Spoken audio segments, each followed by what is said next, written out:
Hi, dear teachers, my dear students, and my friends.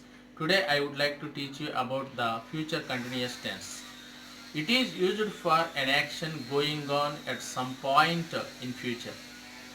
What is the structure of future continuous tense? Subject plus will or shall plus be plus V1 plus ing plus object plus phrase. This is the structure that we have to use while communicating future actions, that means continuous actions in future. Okay, now let us see some examples which are related to the future continuous tense. I shall be traveling to Guntur by this time tomorrow.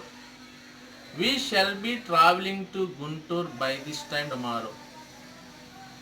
You will be traveling to Guntur by this time tomorrow. They will be traveling to Guntur by this time tomorrow.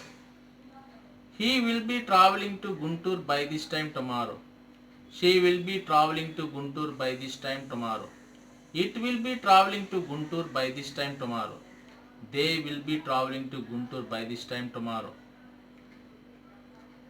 Raju will be traveling to Guntur by this time tomorrow.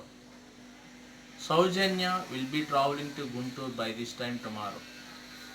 Generally, we can find or identify the tense of the given statement which is in the future continuous tense by taking the clues such as by this time tomorrow, by this time next year, by this time next month, by this time next week, by this time after 2 days, by this time after 2 weeks, by this time after 5 months, etc.